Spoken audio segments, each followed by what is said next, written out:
Ticia, I mean, where they from? She played with the Valkyries, from what I remember. Listen, what is she doing right here? What is she doing right here? Let's zoom in. What she playing some is that dominoes? I don't know what it is. Scrabble. I don't know what it is, but what she got on? She got on Indiana Fever merch. She don't play for the Fever yet. She want to get down with the get. That's Natasha Mack rocking Indiana Fever merch, and she's not even on the Fever roster. She plays for the Golden State Valkyries. So what's really going on here? This is the Caitlin Clark effect unfolding in real time. Players from rival teams subtly signaling they'd love a spot alongside her. But here's the part no one wants to address. Should the Fever be interested in athletes chasing spotlight instead of chasing titles? Keep it all the way real.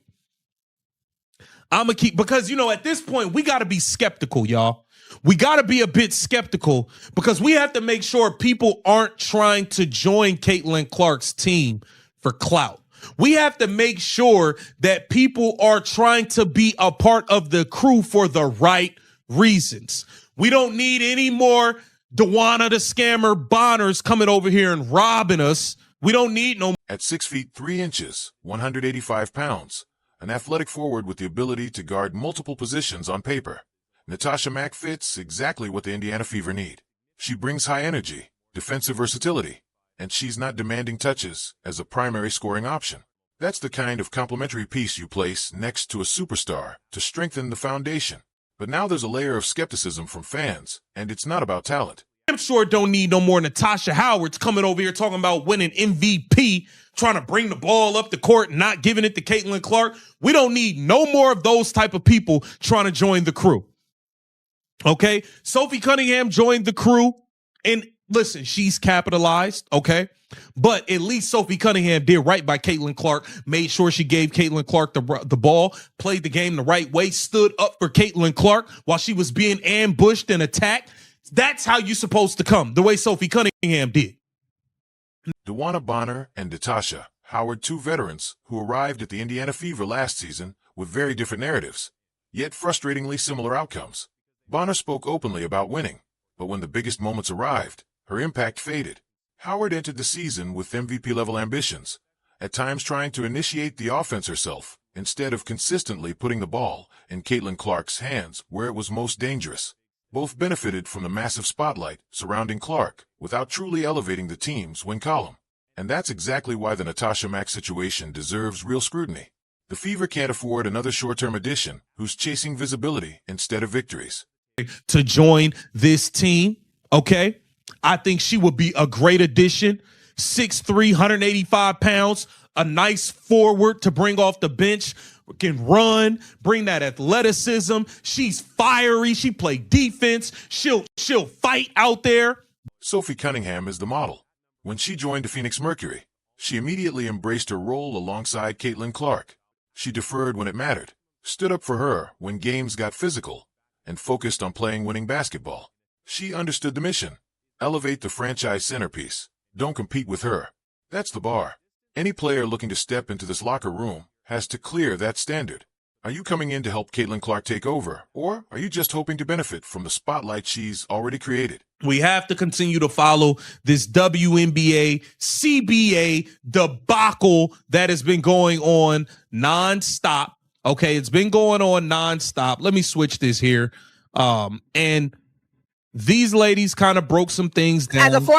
They broke some things down. I want to get into it, and let's see what they had to say about Adam Silver's comments in regards to the WNBA CBA situation.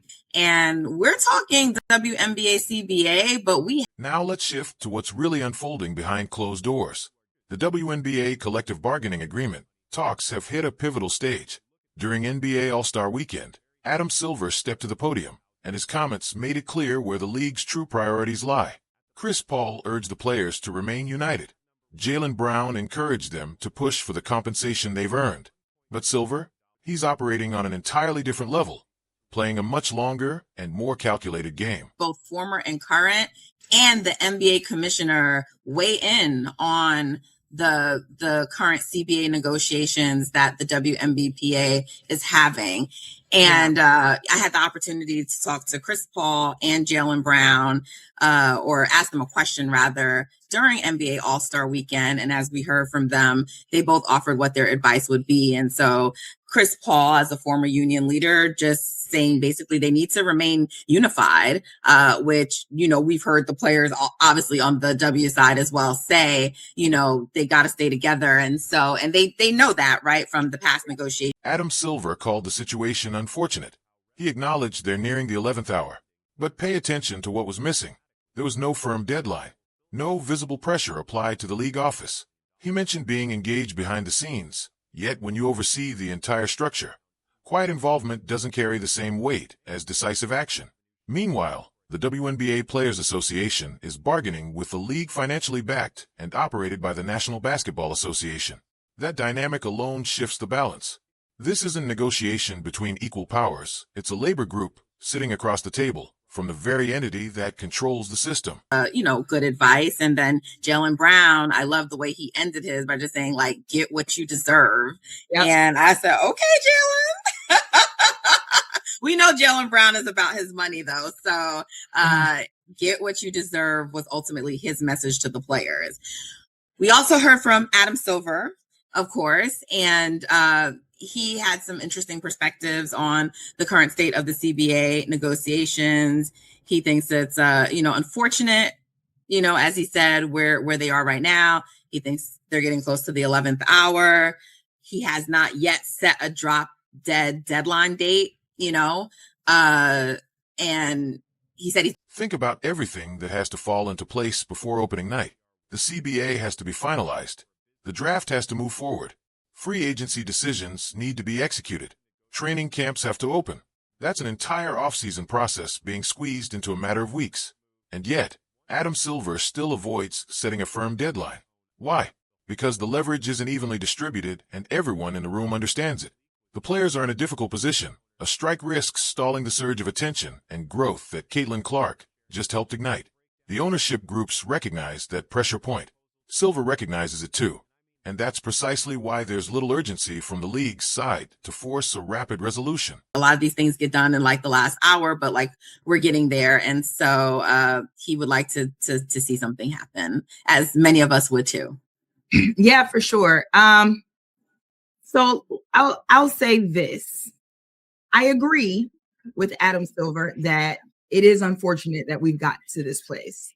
And I also agree with Adam Silver that there is a lot the league will have to accomplish. You and I have talked about it before, where it's not just the CBA that gets signed and then we're off and running. We still got to hold drafts. They still have to do free agency. They still have to do training camp. There's a lot to get done in a couple of months. So I agree with Adam Silver there.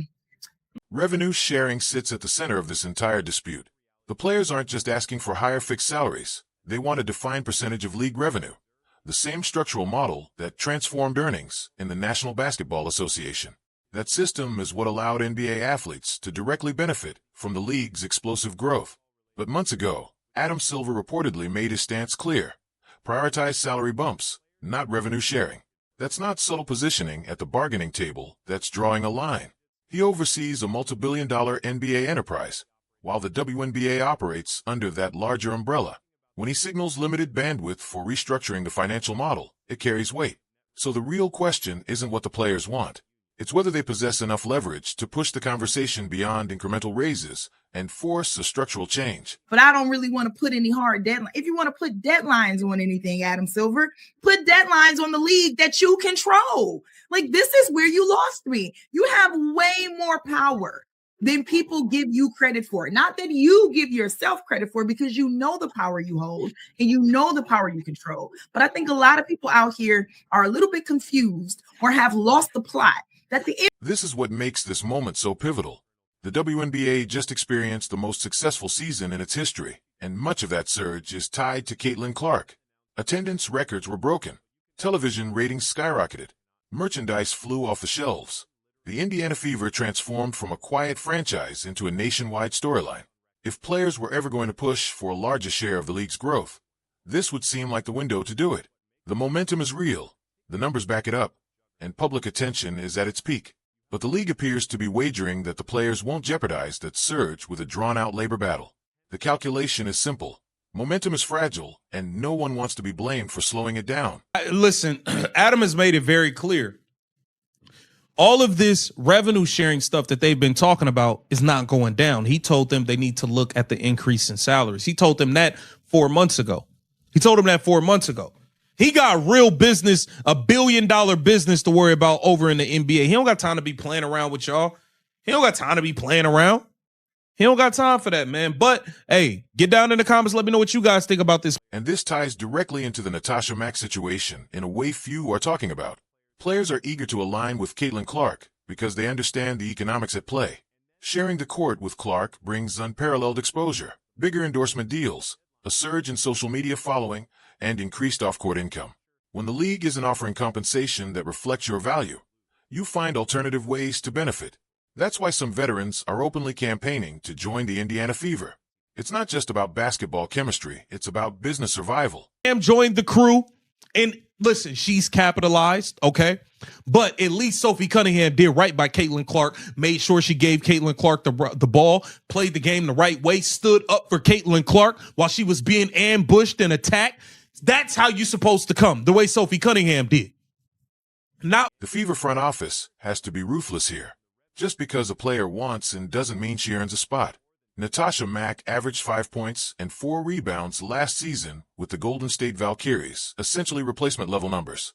Sure, she brings energy and defensive versatility, but so do dozens of other players who aren't auditioning publicly on social media. The key question, is this a genuine desire to win or a calculated business move? Sophie Cunningham is the model to follow. She proved herself through action, not Instagram posts. She defended Caitlin Clark on the court, ran the floor, spaced the court, knocked down open threes, and did all the unglamorous work that wins basketball games. That's the standard for any veteran joining this roster.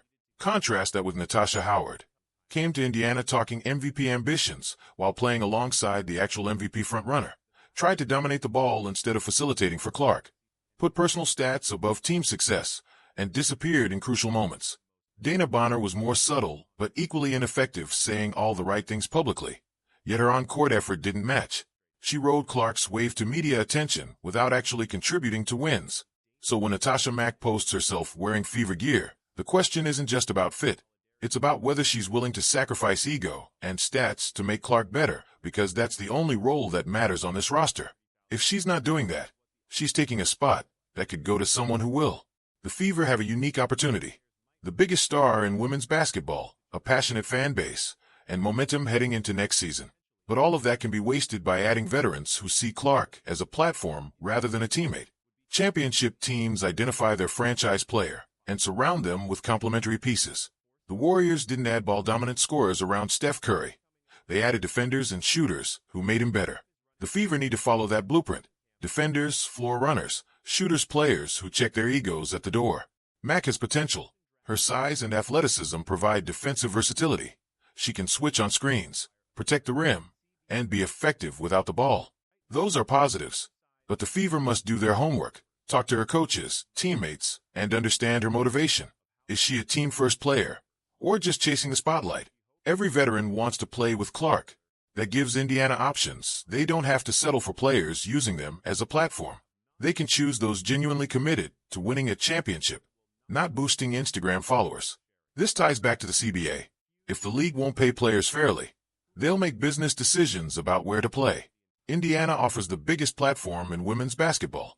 That's valuable, but the Fever must leverage it to attract the right players. Ask every veteran, why do you want in? If the answer is respect for Clark and a drive to win, bring them in. If it's self-interest and market gain, they can pass. Drop your thoughts in the comments. Should the Fever take a chance on Natasha Mack? Is she truly here to help the team win, or just to ride Clark's wave? What should the standard be for adding veterans to this roster? They'll have options, and they need to choose wisely. Hit subscribe, and I'll see you in the next one.